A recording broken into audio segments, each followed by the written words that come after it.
कथा श्री रामायण के अभियांत्रिकी ज्ञान की। सुनो कथा श्री रामायण के अभियांत्रिकी ज्ञान की। वाल्मीकि के लिखे हुए इस प्राचीन विज्ञान की। आओ इसको हम पढ़ाएं, विश्व गुरु भारत को बनाएं।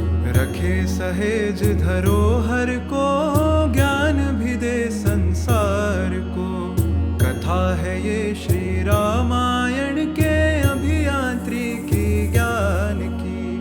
अभियांत्रिकी ज्ञान की, अभियांत्रिकी ज्ञान की। नमस्कार, जय गणेश, जय श्री राम। अब हम बात करेंगे वाल्मीकि रामायण में गंगा अवतरण।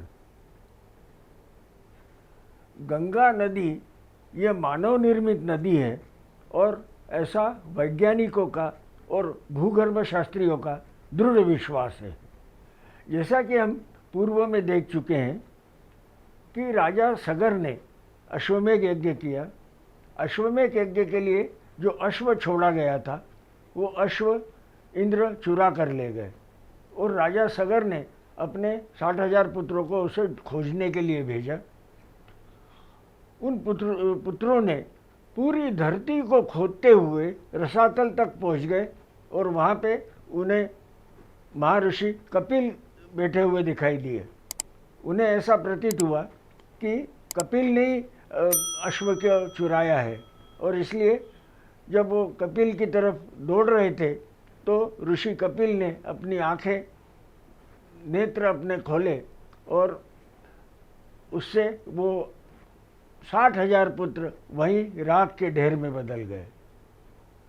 इधर अपने 60,000 पुत्रों को गए हुए बहुत दीर्घ काल व्यतीत हुआ तो राजा सगर चिंतित हो उठे और उन्होंने अपने पोते अंशुमान को उन्हें ढूंढने के लिए भेजा। अपने चाचाओं को खोजते हुए जब अंशुमान उस राख के ढेर के पास पहुंचा तो वास्तविकता जानकर अत्यंत दुखी हुआ, परंतु उसे वहीं पर यज्ञ का अश्व और गरुड़ दिखाई दिए। गरुड़ ने उसे दिलासा देते हुए कहा कि चिंतित होने की बात नहीं है, तुम्हारे 60,000 चाचाओं का वध संपूर्ण जगत के कल्याण के लिए हुआ है। अत्यंत प्रभावशाली महर्षि कपिल ने उन्हें दग्ध किया है, अतः तुम्हारे चाचाओं को लौकिक जल से तिलांजलि देना उचित नहीं होगा।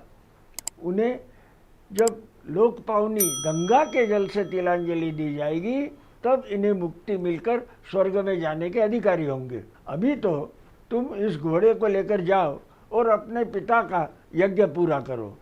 जब अंशुमन अश्व को लेकर लौटे तो सगर ने यज्ञ पूरा किया और गंगा को पृथ्वी पर लाने के बारे में बहुत सोचा, लेकिन किसी नतीजे पर नहीं पहुंच सके। 30,000 वर्ष तक राज्य करने के बाद वह स्वर्ग चले गए। उसके बाद अंशुमन राजा बने और कई वर्षों तक शासन किया और फिर अपने पुत्र दिलीप को राज्य सौंपकर हिमालय की ओर प्रस्थान कर गए। यहाँ उन्होंने 32,000 वर्ष तक तपस्या की और शरीर त्याग कर स्वर्ग चले गए। राजा दिलीप गंगा को धरती पर लाने के बारे में सोचते रहे लेकिन कर कुछ नहीं सके और 30,000 साल तक राज्य करने के बाद उनकी मृत्यु हो गई। वाल्मीकि रामायण में दिए गए वर्णन के अनुसार यहाँ विचारणीय बात यह है कि राजा सगर ने 30,000 वर्ष तक राज्य किया, अंशुमन ने 32,000 वर्ष तक तपस्या की, यही राजा दिलीप ने 30,000 वर्ष तक शासन किया। तो उस युग में मनुष्य के जीवन प्रत्याशा क्या होगी? पूर्व में हमने देखा कि राजा दशरथ 60,000 वर्ष के थे। ऐसे आंकड़े आते रहेंगे और इस पर अध्ययन करना जरूरी है। इधर बाद में दिलीप के पुत्र भगीरथ राजा बने और उन्होंने काफ़ी समय तक शासन किया। भगीरथ को कोई संतान नहीं थी, लेकिन वह संतान प्राप्ति की इच्छा के बावजूद उन्होंने यज्ञ नहीं किया। उन्होंने प्रजा और राज्य की सुरक्षा मंत्रियों को सौंपकर गंगा को धरती पर लाने का प्रयास किया। वे हिमालय के गोकर्ण तीर्थ में जाकर तपस्या करने लगे। जब भगीरथ की तपस्या से ब्रह्मा प्रसन्न हुए तो भगीरथ ने उनसे कहा कि आपकी कृपा से मेरे सभी पूर्वजों को गंगा जल मिले और उन्हें स्वर्ग का लोक प्राप्त हो, इक्ष्वाकु वंश की परंपरा कभी नष्ट न हो और सारी पृथ्वी जल से भर जाए। इस पर ब्रह्मा जी ने कहा कि जब गंगा स्वर्ग से पृथ्वी पर आएगी तो पृथ्वी उसके अवतरण के वेग को सहन नहीं कर पाएगी और भगवान शंकर के अतिरिक्त त्रिशूल से गंगा को धारण करने वाला कोई नहीं है, अतः आप भगवान शंकर की प्रार्थना करें।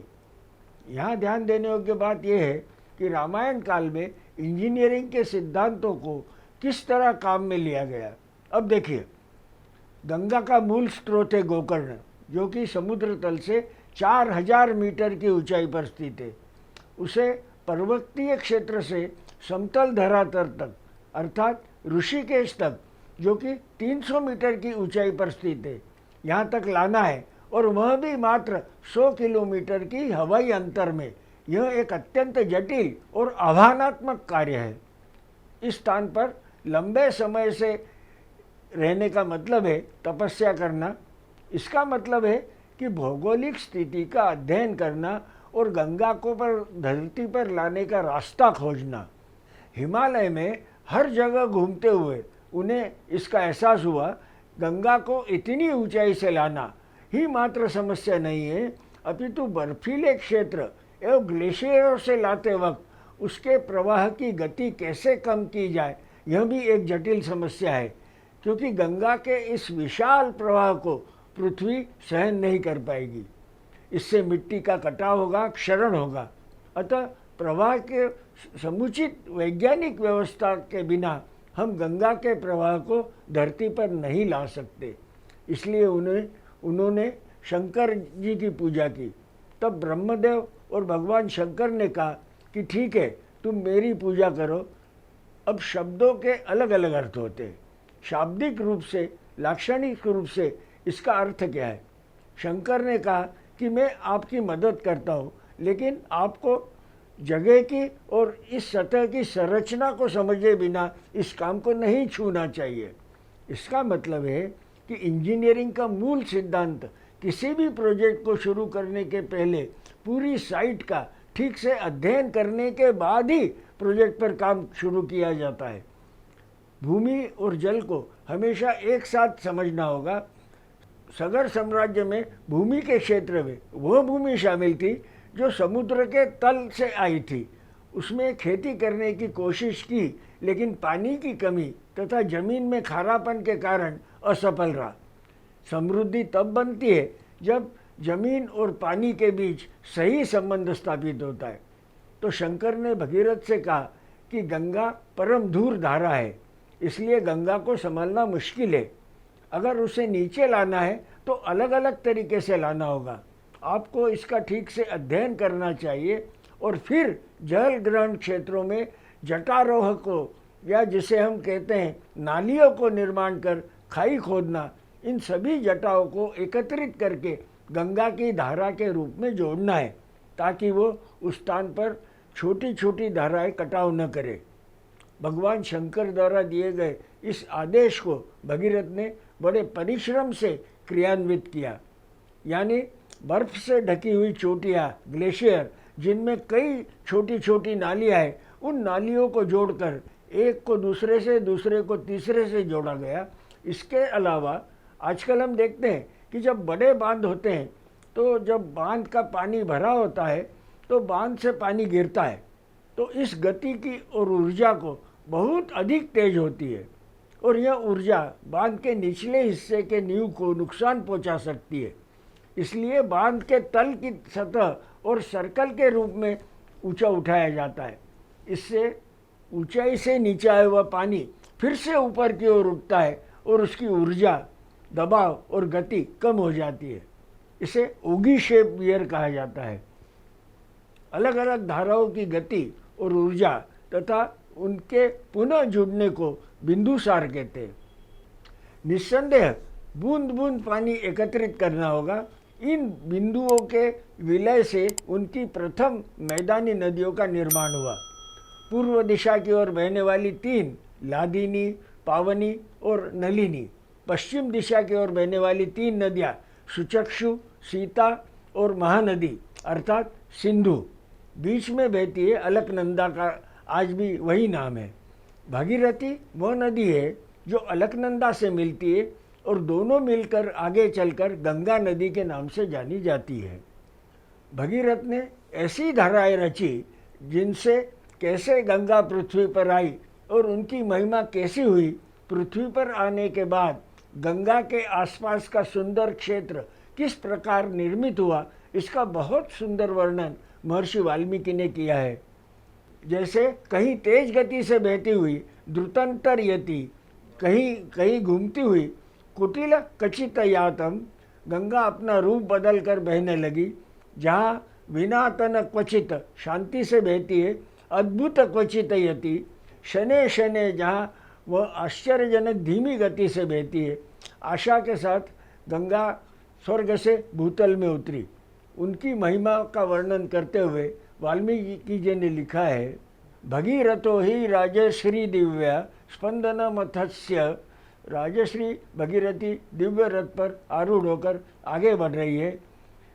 प्रियदे महाराजा स्तम गंगा पुष्टो वा घटा, और उसके पीछे पीछे गंगा बह रही है।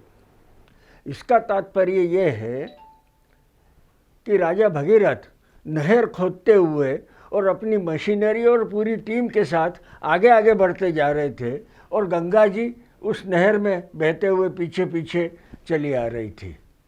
धारा तब धीरे धीरे उस पथ पर बहने लगी जो भगीरथ ने निर्धारित किया था, जब तक कि वह सीधे समुद्र से नहीं मिल गई। इसके बाद ब्रह्मा का अवतरण हुआ। उन्होंने भगीरथ से कहा कि तुमने जो कार्य किया है वो इतना अद्भुत और अद्वितीय है कि अब से गंगा को, तब जो नाम गंगा था उसके स्थान पर भगीरथी के नाम से जाना जाएगा। हमने इसका ऋण बरकरार रखा है। ज्येष्ठ शुद्ध दशमी गंगा का जन्मदिन, जब हम गंगा दशहरा मनाते हैं, जिससे भगीरथ की पूजा की जाती है। भारतीय समाज में यह दृढ़ विश्वास है कि गंगा नदी राजा भगीरथ के प्रयासों से ही पृथ्वी पर आई, अर्थात गंगा एक मानव निर्मित नदी है। इसका मतलब यह है कि उस समय ऋषियों और इंजीनियरों को भूविज्ञान अर्थात जियोलॉजी और जल इंजीनियरिंग, हाइड्रोलॉजिकल इंजीनियरिंग का पूरा ज्ञान था। वर्तमान समय में भी इस पर अध्ययन करने के काफ़ी प्रयास किए गए। ईसा पश्चात सन 1817 में ब्रिटिश भूवैज्ञानिक के.एन. हबर्ट ने हिमालय के बर्फ से ढके पहाड़ों का सर्वेक्षण किया। उन्होंने मुख्यतः गंगा के ऊपरी भाग में 3 स्थानों का वर्णन किया। गंगोत्री के ऊपर धौली के भ्रमण के दौरान विशाल चट्टानों के जमा होने की बात लिखी है, जो उनके अनुसार अकेले गंगा जल के प्रवाह से नहीं बनी होगी, लेकिन उन्हें आकार दिया गया और ऐसा लगता है कि पानी को पत्थरों के बीच से गुजारने के लिए किसी और का हाथ था। श्रीकांता और बंदरपुछ के बीच की गहरी खाई को देखकर कैप्टन हबर्ट कहते हैं कि यह कभी ठोस चट्टान रही होगी और इसे गंगा के पानी के बहाव के लिए रास्ता बनाने के लिए काटा गया होगा। गंगा नदी के सर्वेक्षण का सारांश देते हुए वे कहते हैं कि गंगा के स्रोत न केवल प्रकृति का हाथ है, बल्कि मनुष्य का भी हाथ है।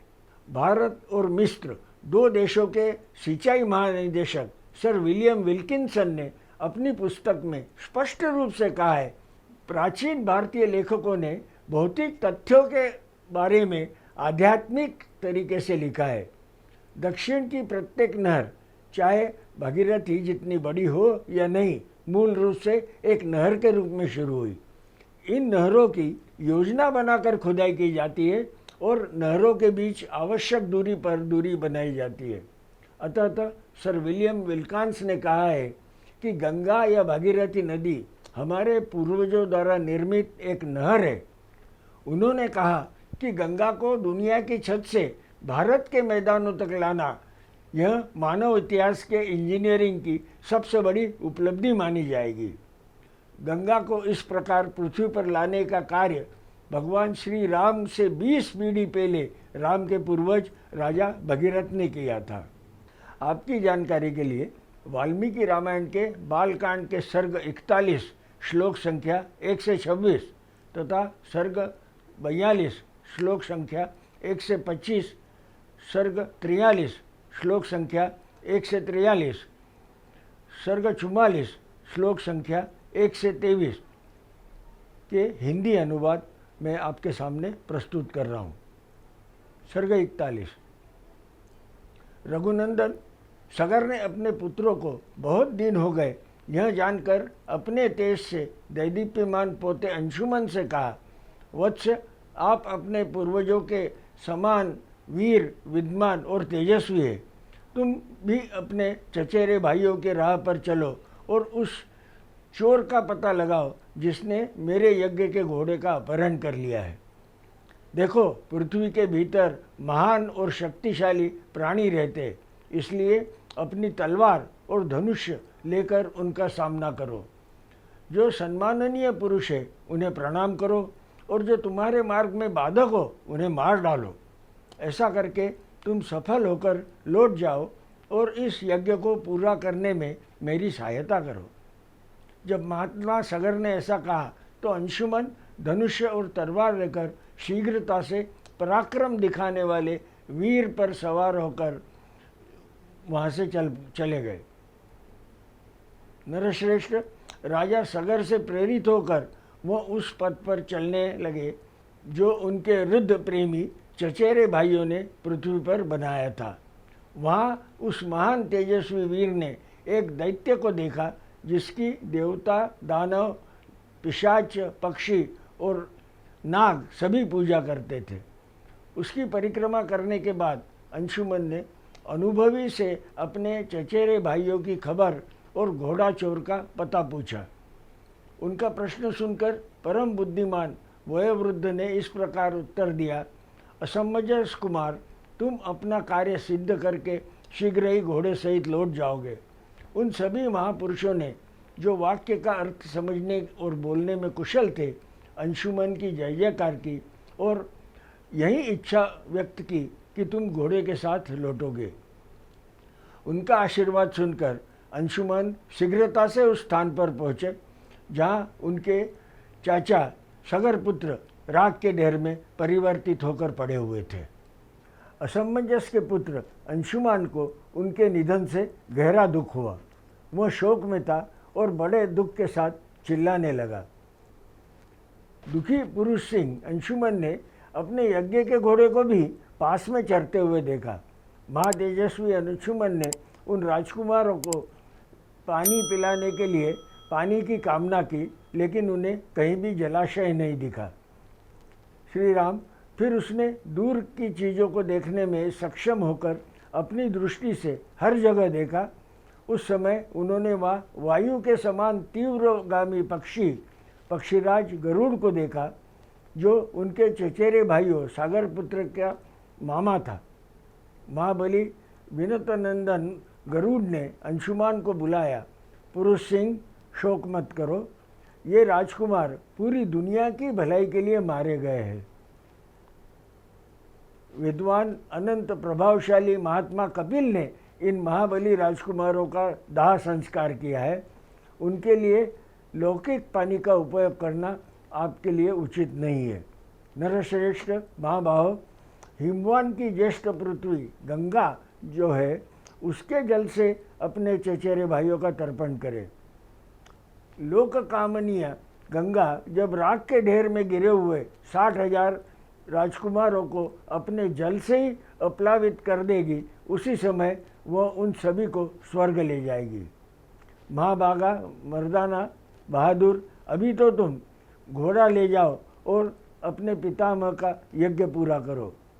गरुड़ की यह बात सुनकर महाबली तपस्वी अंशुमान तुरंत घोड़ा लेकर लौट आए। रघुनंदन, उसने यज्ञ में दीक्षित राजा के पास जाकर सारा समाचार सुनाया तथा गरुड़ ने जो कुछ उनसे कहा था वह भी उन्हें बताया। अंशुमन के मुख से यह भयानक समाचार सुनने के उपरांत राजा सगर ने पौराणिक नियम के अनुसार अपना यज्ञ विधिपूर्वक पूरा किया। पृथ्वीपति महाराज सगर यज्ञ संपन्न करके अपनी राजधानी लौट आए। वहाँ पहुंचकर उन्होंने गंगा लाने के विषय पर बहुत विचार किया, परंतु किसी निर्णय पर नहीं पहुंच सके। काफ़ी देर तक सोचने के बाद भी जब कोई निश्चित समाधान नहीं मिला और 30,000 वर्ष तक राज्य करने के बाद वे स्वर्ग चले गए। सर्ग 42। राजा सगर की मृत्यु के बाद प्रजा ने परम धर्मात्मा अंशुमान को राजा बनाने में रुचि व्यक्त की। रघुनंदन अंशुमान बड़ा प्रतापी राजा हुआ। उनके बेटे का नाम दिलीप था, वह भी एक महान व्यक्ति थे। रघुनंदन अंशुमान दिलीप को राज्य देकर हिमालय के रमणीय शिखर पर चले गए और वहाँ कठोर तपस्या करने लगे। महान यशस्वी राजा अंशुमान ने तपोवन में जाकर 32,000 वर्ष तक तपस्या की। उन तपोवन नरेश ने वहीं अपना शरीर त्याग दिया और स्वर्गलोक प्राप्त किया।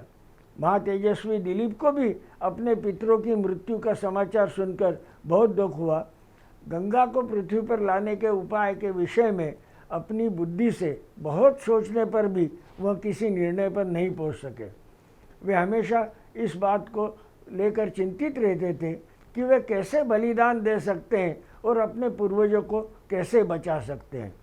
राजा दिलीप जो प्रतिदिन इस चिंता में परेशान रहते थे, जो अपनी पवित्र आचरण के लिए बहुत प्रसिद्ध थे, उन्होंने भगीरथ नामक अपने परम धर्मात्मा पुत्र को जन्म दिया।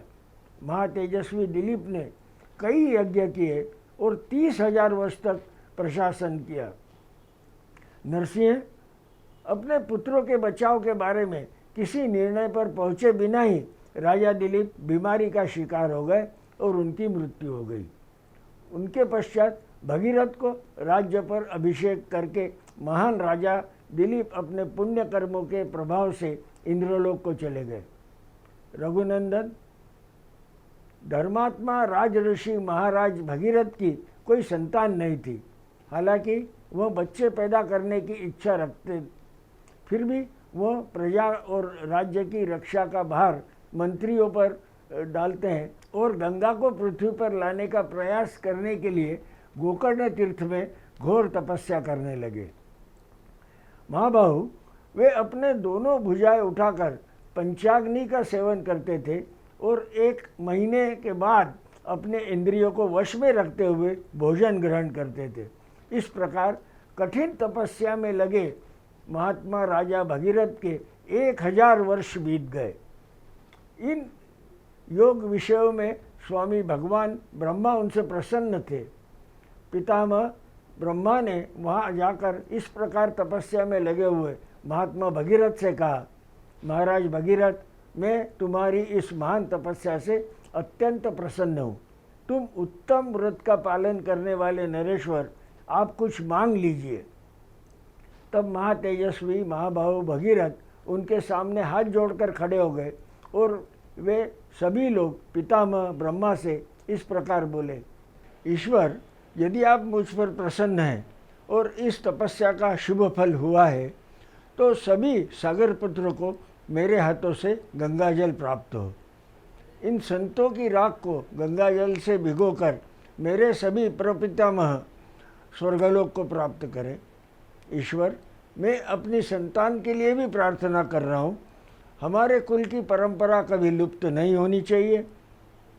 हे ईश्वर, मेरे द्वारा मांगा गया सर्वोत्तम वर समस्त इक्ष्वाकु कुल पर लागू हो। जब राजा भगीरथ ने ऐसा कहा, तब समस्त लोगों के पिता ब्रह्मा ने अपनी परम कल्याणकारी मधुर वाणी में कहा, इक्ष्वाकु वंश को बढ़ाने वाले महारथी भगीरथी, आप स्वस्थ रहो। आपकी यह महान अभिलाषा इस रूप में पूर्ण हो। राजन, यह हिमालय की ज्येष्ठ पुत्री हेमवती गंगा है। भगवान शंकर से निवेदन करें कि उसे धारण करने की कृपा करें। महाराजा, गंगा के नीचे उतरने का वेग पृथ्वी भी सहन नहीं कर सकेगी। मुझे त्रिशूलधारी भगवान शंकर के अतिरिक्त इस गंगा को धारण करने वाला दूसरा कोई दिखाई नहीं देता। यह बात राजा को बताकर ब्रह्मा जी ने भगवती गंगा से भगीरथ का पक्ष लेने को कहा। इसके बाद वे सभी देवताओं और मरुद्गणों के साथ स्वर्गलोक चले गए। सर्ग 43वां। विश्वामित्र जी कहते हैं कि श्री राम भगवान ब्रह्मा के चले जाने के बाद राजा भगीरथ केवल अपने अंगूठे की नोक के साथ खड़े रहे और कई वर्षों तक शंकर की पूजा करी। वाक प्रचार, एक पांव पर खड़े होना है। बहुत समय के बाद भगवान पशुपति प्रकट हुए और उन्होंने राजा से इस प्रकार कहा, नरश्रेष्ठ, मैं तुमसे बहुत प्रसन्न हूँ। मैं आपका प्रिय कार्य अवश्य करूँगा। गिरिराज कुमारी गंगा देवी को अपने सर पर धारण करूँगा। श्री राम शंकर की स्वीकृति पाकर हिमालय की ज्येष्ठ पुत्री, जिनके चरणों में सारा संसार झुकता है, उनने अपनी गति को कम करके आकाश से नीचे आकर भगवान शंकर के तेजोमय मस्तक पर प्रवेश किया। उस समय परम अभागिनी गंगा देवी ने सोचा कि मैं तीव्र धारा के साथ शंकर को भी साथ लेकर पाताल में प्रवेश कर जाऊंगी। उनके इस अहंकार को जानकर 3 नेत्रों वाले भगवान हर क्रोधित हो गए और उन्होंने गंगा को अदृश्य करने का विचार किया। पुण्य के रूप में गंगा ने भगवान रुद्र के पवित्र सिर पर प्रवेश किया। उनका मस्तक जटामंडल आकार की गुफा से सुशोभित हिमालय के समान लग रहा था। उस पर प्रवेश करने के बाद विशेष प्रयत्न करने पर भी वह किसी प्रकार से पृथ्वी पर नहीं उतर सकी। भगवान शिव के जटा में फंसने के बाद भी गंगा देवी जटा से बाहर नहीं निकल पाई और कई वर्षों तक उस जाल में भटकती रही। हे रघुनंदन, भगीरथ ने देखा कि गंगा भगवान शंकर के जटामंडल में लुप्त हो गई है। तब वे पुनः कठोर तपस्या करने लगे। उस तपस्या से उन्होंने भगवान शिव को बहुत प्रसन्न किया। तब महादेव ने गंगा को बिंदु सरोवर के पास लाकर छोड़ा। जैसे ही उसे वहाँ छोड़ा गया, उसे 7 झटके लगे। गंगा की 3 मुख्य धाराएं लादिनी, पाविनी और नलिनी के शुभ जल से सुशोभित होकर पूर्व की ओर बहती थी। सुचक्षु, सीता और महानदी सिंधु जैसी 3 शुभ धाराएं पश्चिम की ओर बहने लगी। उनसे भिन्न 7वीं धाराएं महाराज भगीरथ के रथ के पीछे पीछे चलती गई। दिव्य रथ पर आरूढ़ महर्षि भगीरथी भी आगे आगे बढ़े और गंगा भी उनके पीछे पथ पर चल पड़ी। इस प्रकार वह आकाश से भगवान शंकर के सिर तक और वहाँ से पृथ्वी पर आ गई। गंगा का पानी बड़ी गर्जना के साथ बड़े वेग से बह रहा था। मछलियाँ, कछुए और शिशुमार गोह के झुंड में तैरने लगे। वसुंधरा की सुंदरता उसमें से तैरने वाले जलीय जंतुओं से अति सुंदर हो गई। उसके बाद देवता, ऋषि, गंधर्व, यक्ष और सिद्धगण नगर घोड़े और गजराज आदि दिव्य विमानों पर आरूढ़ होकर आकाश से पृथ्वी पर उतरी हुई गंगा की शोभा देखने लगे। देवता आश्चर्यचकित होकर खड़े हो गए। संसार में गंगा अवतरण के इस अद्भुत मनमोहक दृश्य को देखने की इच्छा तेजस्वी देवताओं का एक समुदाय वहाँ एकत्रित हुआ। सांपों और चंचल भीड़ की उछल कूद में गंगा के पानी के ऊपर का आकाश चंचल रोशनी से व्याप्त हो गया, ऐसा प्रतीत हो रहा था। तीव्र गति से आते हुए देवताओं के दिव्य आभूषणों का प्रसार हो रहा है। प्रकाश के कारण स्वच्छ बादल रहित आकाश ऐसे प्रकाशित हो रहा था मानो सैकड़ों सूर्य उगने वाले हो, ऐसा ही लग रहा था।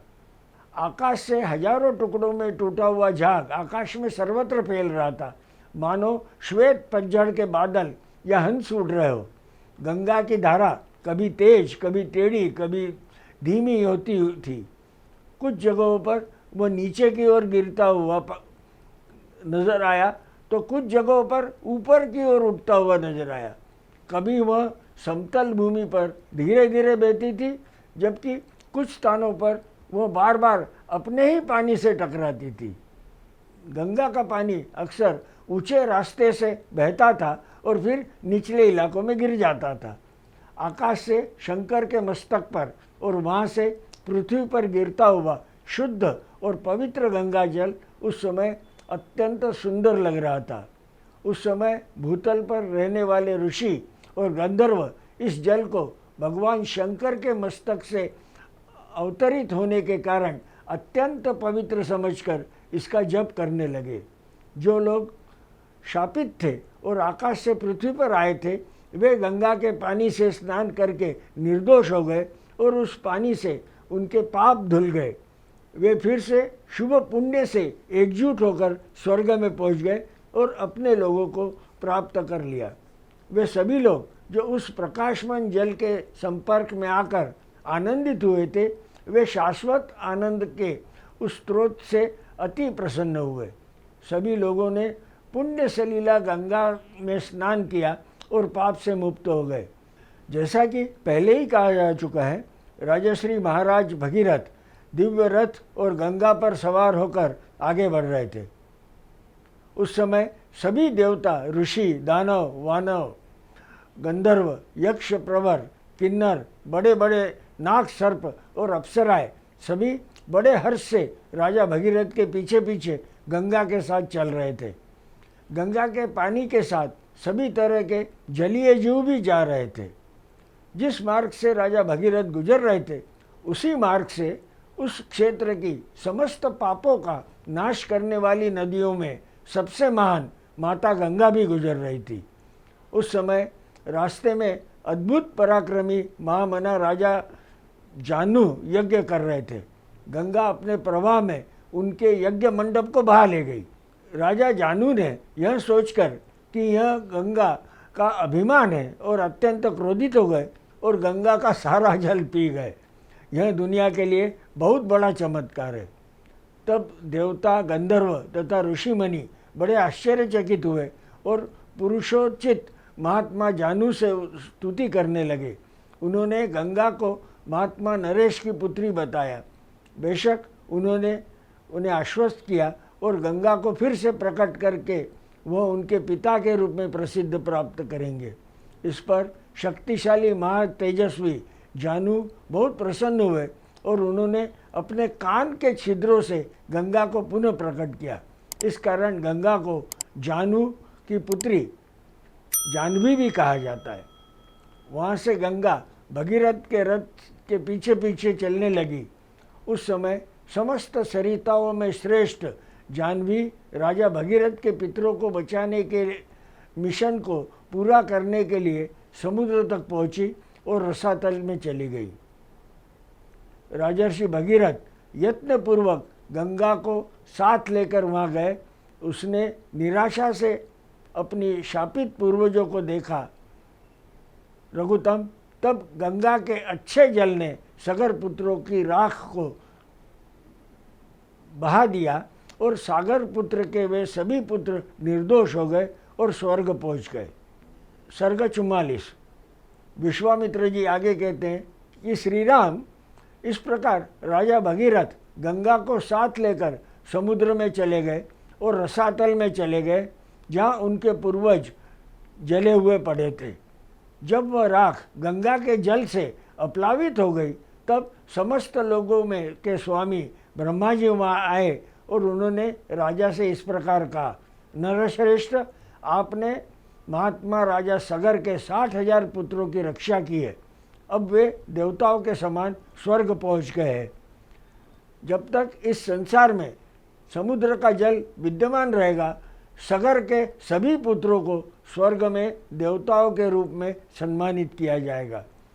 यह गंगा भी आपकी ज्येष्ठ पुत्री के नाम से विख्यात होगी और आपके नाम पर इस संसार में भगीरथी के नाम से भी जानी जाएगी। गंगा को त्रिपथगा, दिव्या और भगीरथी तीनों नाम से जाना जाएगा। इसे त्रिपथगा माना जाता है क्योंकि यह आकाश, पृथ्वी और पाताल के 3 मार्गों को पवित्र करती हुई चलती है। हे नरेश्वर, अब तुम यहाँ अपने सभी पितरों को गंगाजल अर्पित करो और इस प्रकार अपना और अपने पितरों का किया हुआ संकल्प पूरा करो। राजन, आपके पूर्वज महान और यशस्वी राजा सगर को गंगा तट पर लाना चाहते थे, लेकिन तब उनकी यह इच्छा पूरी नहीं हुई। वत्स, इसी प्रकार प्रजा में अत्यंत प्रभावशाली, महान गुणों से प्रतिष्ठित, महर्षि के समान तेजस्वी, मेरे समान तपस्वी तथा क्षत्रिय धर्म के विमुख राजर्षि अंशुमान भी गंगा को यहाँ लाना चाहते थे, परंतु वे भी अपना वचन पूरा नहीं कर सके। उसे इस धरती पर लाने के लिए निर्दोष महाभागा आपके परम तेजस्वी पिता दिलीप भी गंगा को यहाँ लाने की इच्छा रखते हुए उस कार्य में सफल नहीं हो सके। हे राजन, आपने भूताल में गंगा लाने का अपना संकल्प पूरा किया है, तो आपने दुनिया की सबसे अच्छी और सबसे बड़ी सफलता हासिल कर ली है। शत्रुदमन, आपने गंगा को पृथ्वी पर लाने का कार्य पूरा करके धर्म के आश्रय इस महान ब्रह्मलोक पर अधिकार प्राप्त कर लिया है। हे नरश्रेष्ठ मर्दाना, स्नान के लिए गंगा जल सदैव उपयुक्त रहता है। तुम स्वयं उसमें स्नान करके पवित्र हो जाओ और पुण्य का फल प्राप्त करो। हे नरेश्वर, आपको अपने सभी पितरों को तर्पण देना चाहिए। आप स्वस्थ रहे। अब मैं अपने लोगों के पास जाऊंगा, तुम अपनी राजधानी में वापस जाओ। यह कहकर ब्रह्मा जी जैसे आए थे वैसे ही देवलोक को लौट चले गए। हे नरश्रेष्ठ, महान ऋषि राजा भगीरथ भी सगर के सभी पुत्रों को गंगा के शुद्ध और पवित्र पानी से विधिवत तर्पण करने के बाद अपने शहर चले गए। इस प्रकार सफल होकर वह अपने राज्य में शासन करने लगे। हे रघुनंदन, प्रजा भी अपने राजा को पुनः उपस्थित देखकर बहुत प्रसन्न हुई। सबका दुख दूर होने लगा, सभी की मनोकामनाएं पूरी हुई और चिंताएं दूर हो गई।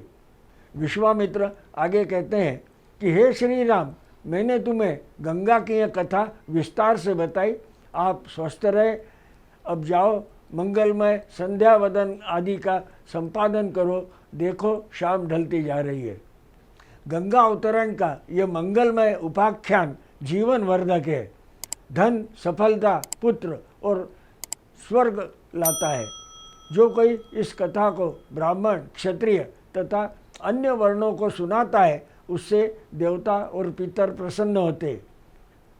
काकुस्तु कुलभूषण, जो इसे सुनता है उसकी सभी मनोकामनाएं पूरी हो जाती है, उसके सभी पाप नष्ट हो जाते और आयु बढ़ती है तथा यश भी बढ़ता है। इस तरह गंगा अवतरण की कथा पूरी होती है। जय श्री राम। हर हर गंगे।